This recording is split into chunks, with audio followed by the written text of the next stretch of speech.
अस्सलाम वालेकुम। First year physics online class में आप सबको खुश आमदीद। जैसा कि बेटा पिछले लेक्चर में हमने देखा law of conservation of angular momentum, जिसमें हमने ये चीज़ ऑब्ज़र्व की या इसको देखा कि if no external torque act on the body then total angular momentum of the body remains constant. This is known as law of conservation of angular momentum. अब उसमें हमने दो चीज़ें देखी थी कि angular momentum is equal to था हमारे पास आई इंटू ओमेगा। अब जहाँ पे मोमेंट ऑफ इनर्शिया ज़्यादा होता था वहाँ पे आपकी एंगुलर वेलोसिटी कम हो जाती थी, और इन दोनों का जो रिलेशन था वो हमेशा कांस्टेंट रहता था। और इसके लिए कंडीशन क्या थी कि no external torque was acting on the body. अब इसी तरह से अब मोमेंट ऑफ इनर्शिया कम या ज़्यादा हमने कैसे किया, वो था I is equal to M R square. तो जब हम ये रेडियस की वैल्यू चेंज करते थे तो उसके साथ ही हमारा मोमेंट ऑफ इनर्शिया जो है उसकी वैल्यू भी चेंज हो जाती थी। तो when ever the moment of inertia of the body is high, it's angular velocity will be low and their product will be same. So therefore according to law of conservation of angular momentum, total momentum of the body remains constant। इसमें हमने दो examples देखी, एक हमने diverse की example देखी और दूसरी हमने बेली डांसर की एग्जांपल देखी। Next topic is rotational kinetic energy. अब आपको पता है काइनेटिक एनर्जी क्या है। Kinetic energy is basically energy of a body possessed by a body due to its motion।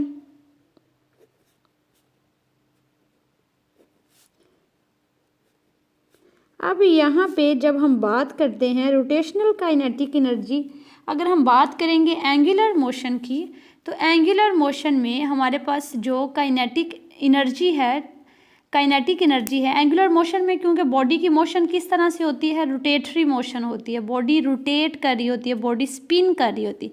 Spinning motion क्या है कि जैसे ये आपकी पेंसिल पड़ी हुई है, इसी पॉइंट के इर्द गिर्द आप इसको घुमाएं तो दिस इज स्पिनिंग मोशन।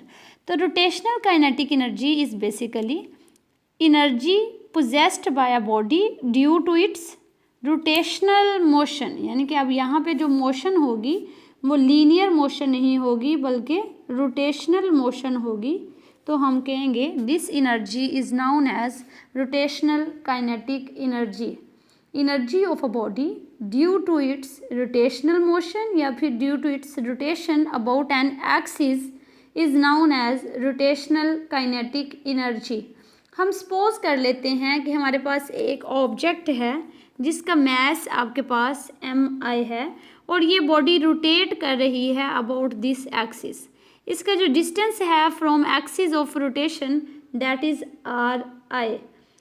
अब यहाँ पे जो बॉडी है this is a rigid body और ये body n number of particles पे कॉन्सिस्ट करती है। तो हम क्या करेंगे, उसी तरह से आपको पता है सबसे पहले हम फाइंड आउट करते हैं रोटेशनल काइनेटिक एनर्जी का रिलेशनशिप। तो आपको पता है काइनेटिक एनर्जी किसके इक्वल है, kinetic energy is equal to होती है 1/2 mv²।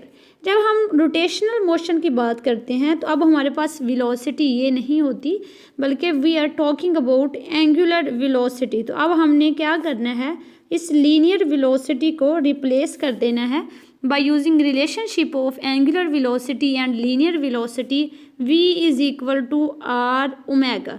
इसकी जगह पे हम r ओमेगा पुट कर देते हैं। तो इस तरह से काइनेटिक एनर्जी, इधर आप r o t रोटेशनल लिख देंगे, इज इक्वल टू हो जाएगा 1/2 m r ओमेगा का स्क्वायर। तो ये आपके पास आ जाएगा 1/2 m r square omega square. अब देखिए m r स्क्वायर आपने रिलेशनशिप पढ़ा हुआ है, ये किसके इक्वल होता है, m r square is equal to होता है मोमेंट ऑफ इनर्शिया के। तो हम लिख सकते हैं कि rotational kinetic energy is equal to है 1/2 I ओमेगा स्क्वायर। यानी कि आप उसी तरह से अगर आप इसको कंपेयर करें आपके इस वाले फॉर्मूला के साथ, तो आपके पास जो लीनियर मोशन में काइनेटिक एनर्जी है वो इक्वल होती है 1/2 mv² के, जबकि rotational kinetic energy is equal to होती है 1/2 I⍵² के। अब यहाँ से भी देखें कि यहाँ पे 1/2 सेम है, यहाँ पे मैस m है लीनियर मोशन में, लेकिन जो रोल लीनियर मोशन में मैस का होता है वही रोल आपके पास एंगुलर मोशन में मोमेंट ऑफ इनर्शिया का होता है। This is linear velocity and this is angular velocity. बाकी सारे आपके पास उसी तरह से यहाँ पे लीनियर वेलोसिटी का स्क्वायर है, यहाँ पे एंगुलर वेलोसिटी का स्क्वायर है। तो हमारे पास rotational kinetic energy is equal to है 1/2 I⍵²। अब हमने rotational kinetic energy find out करनी है ऑफ रिजिड बॉडी। अब आपको पता है रिजिड बॉडी एक ऐसी बॉडी होती है जो n नंबर ऑफ पार्टिकल्स पे कॉन्सिस्ट करे। अब हम सपोज कर लेते हैं कि हमारे पास एक बॉडी है जिसके n नंबर ऑफ पार्टिकल्स हैं, तो हम क्या करेंगे, हर एक का अलग अलग फाइंड आउट करेंगे। तो kinetic energy, rotational kinetic energy of first body, तो ये आ जाएगा 1/2I⍵1 इसी तरह से सेकंड के लिए करेंगे तो ये आ जाएगा 1/2I⍵2 सोन। nth के लिए करें तो आपके पास हो जाएगा 1/2In⍵n²। हमें टोटल रोटेशनल काइनेटिक एनर्जी चाहिए तो वो आपके पास इक्वल आ जाएगी kinetic energy of first body plus second body plus third body plus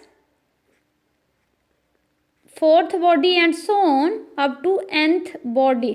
तो अब हमारे पास फर्स्ट बॉडी क्या है 1/2I⍵1² plus 1/2I⍵2² so on 1/2In⍵n²। तो अब ये हमारे पास हो जाएगा। अब आपको पता है जो ओमेगा यहाँ से आपके पास, हम इसको किस तरह से लिख सकते हैं, ये आपके पास हो जाएगा। आप इसको I1 I2 I3 this is momentum of first, moment of inertia of first body, this is moment of inertia of second body, third body, fourth body, so on up to nth body. तो हम इसको कह देते हैं कि total moment of inertia is equal to हो जाएगा I1 plus I2 plus I3 so on In। तो अब ये हमारे पास 1/2 कॉमन आ गया, इधर अंदर आ जाएगा I1 plus I2 plus I3। अब ये देखें कि जितनी भी बॉडीज़ हैं वो सारी चूंकि इस रिजिड बॉडी का हिस्सा हैं, तो जितनी एंगुलर वेलोसिटी के साथ ये रिजिड बॉडी मूव करेगी उतनी ही एंगुलर वेलोसिटी के साथ इसके अंदर मौजूद तमाम पार्टिकल्स मूव करेंगे। तो इसका मतलब है जो एंगुलर वेलोसिटी रिजिड बॉडी की होगी वही एंगुलर वेलोसिटी तमाम इसके अंदर जो मौजूद पार्टिकल्स हैं उनकी है। तो हम ओमेगा 1 प्लस ओमेगा 2 ओमेगा 3 उन सब को ओमेगा का नाम दे देते हैं। ओमेगा कॉमन ले लें तो आपके पास ये रिलेशनशिप आ जाएगा। तो यहाँ से हो जाएगा 1/2I⍵²।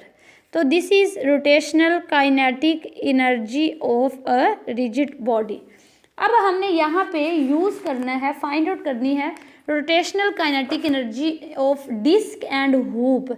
अब इन दोनों में क्या डिफरेंस है। डिस्क आपके पास एक ऐसी शेप होती है जो अंदर से कम्प्लीटली फिल्ड होती है इस तरह से। हुप क्या होगी, जिसकी बाउंड्री तो होती है लेकिन वो अंदर से खाली होती है, बिल्कुल उसी तरह से जैसे वो नट शेल नहीं होता जिसमें आपने पेच फिल करना होता है, तो वो अंदर से खाली होता है, बाहर उसकी इस तरह से बाउंड्री बनी होती है। तो this is your hoop. Disc जो होती है ये अंदर से फील्ड होती है।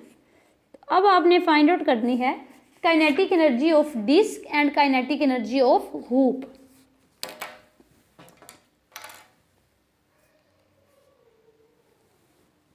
अब पेपर में अक्सर जो क्वेश्चन आता है वो ये है कि आप बताएं कि अगर आपके पास एक डिस्क है और एक हुप है, दोनों एक साथ आप क्या करते हैं, उनको मूव कराने की कोशिश करते हैं। जैसे ये देखें कि ये आपके पास एक हुप है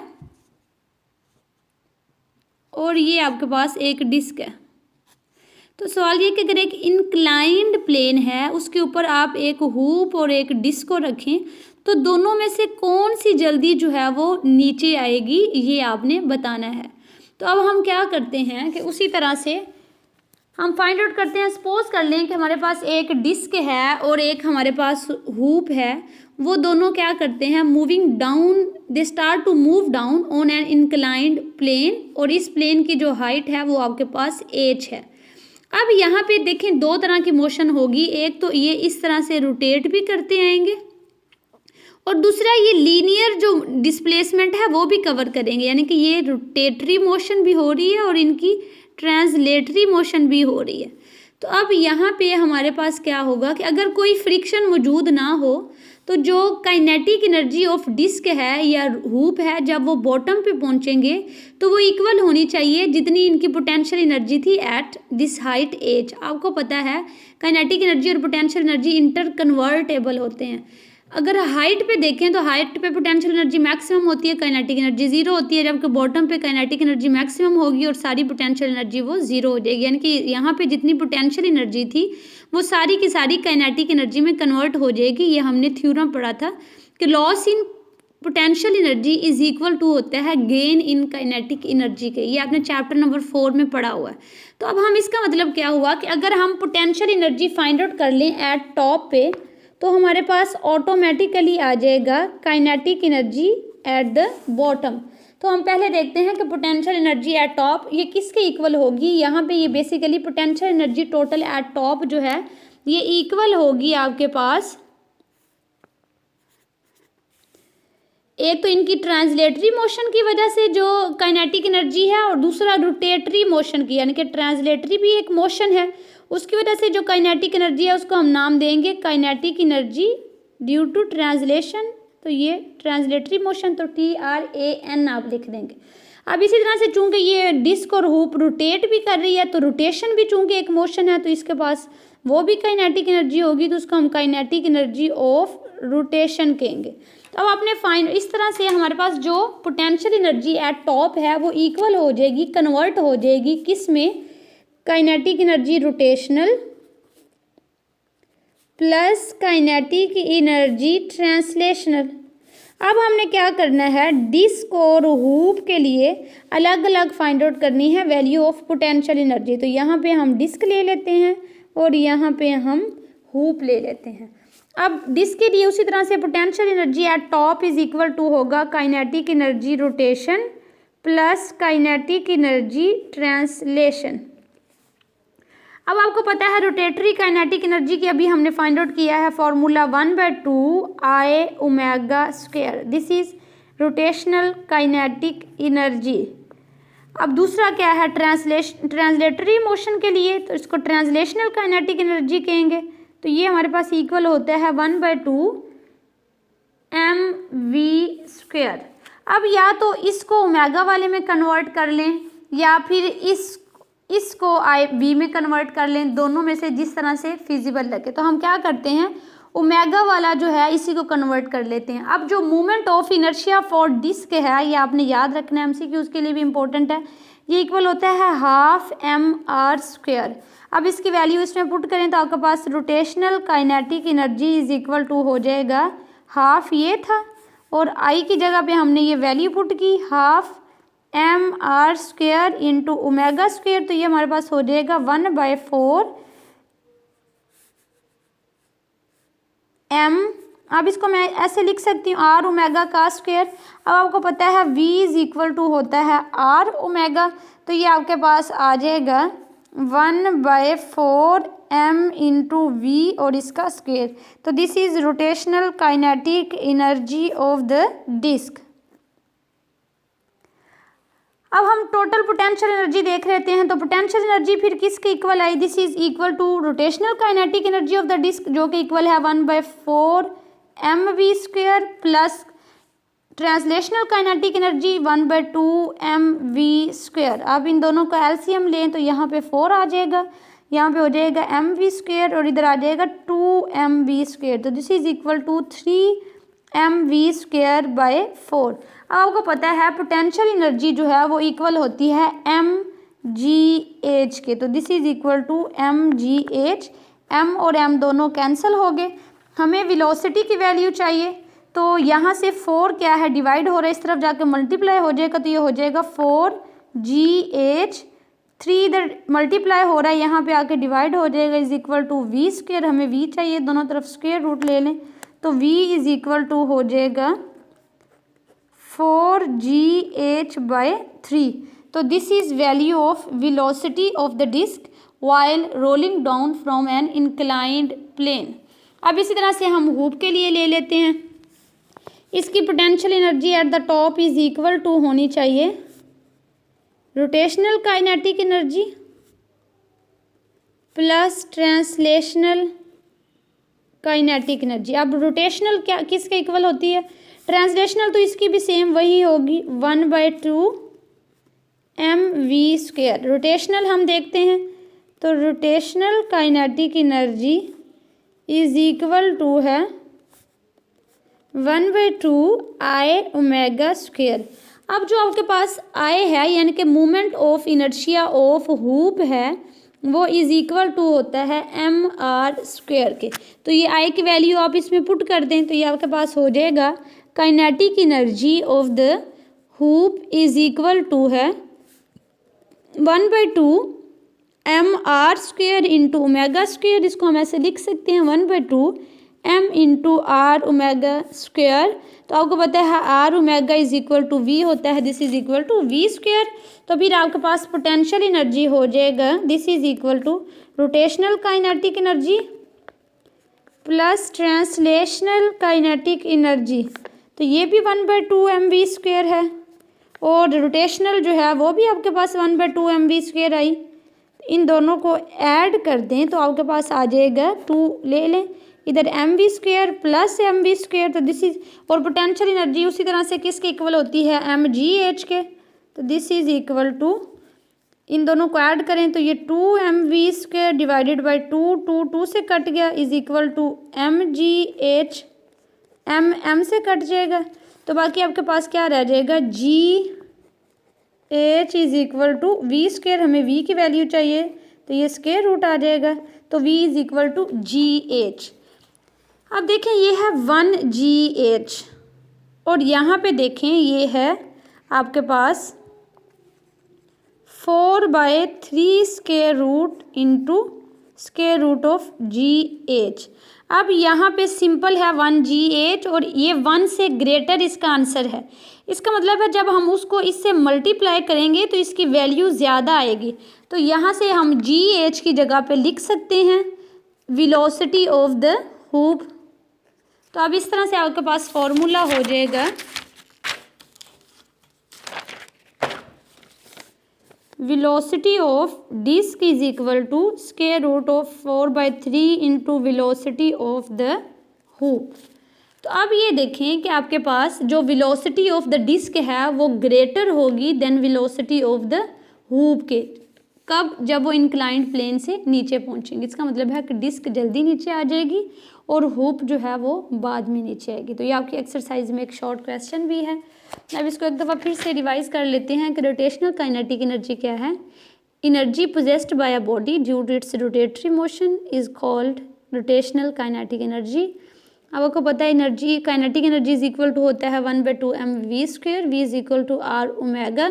तो this is equal to I ω² क्योंकि mr² is equal to I। अब हमारे पास रिजिड बॉडी है वो n नंबर ऑफ पार्टिकल्स पे कॉन्सिस्ट करती है। हर एक की अलग अलग काइनेटिक एनर्जी फाइंड आउट करें, उसका सम ले लें तो आपके पास rotational kinetic energy of the rigid body आ जाएगी। अब नेक्स्ट हमारे पास एक शॉर्ट क्वेश्चन आता है that is very very important कि अगर एक इंक्लाइंड प्लेन पे आपने एक डिस्क और हूप को रखा हुआ है तो कौन सी बॉडी जो है वो जल्दी नीचे आएगी। डेफिनेटली जो बॉटम पे जल्दी वही आएगी जिसकी वेलोसिटी ज़्यादा होगी। तो हम क्या करते हैं उनकी वेलोसिटीज़ फाइंड आउट करते हैं। वो फाइंड आउट करने के लिए हमें कॉन्सेप्ट यूज़ करना पड़ेगा कि loss in potential energy is equal to है गेन इन काइनेटिक एनर्जी। तो अब हम क्या करते हैं दोनों की डिस्क और हूप के लिए अलग अलग ये यूज़ कर लेते हैं कि पोटेंशियल एनर्जी में जो लॉस होगा वो इक्वल होगा गेन इन काइनेटिक एनर्जी।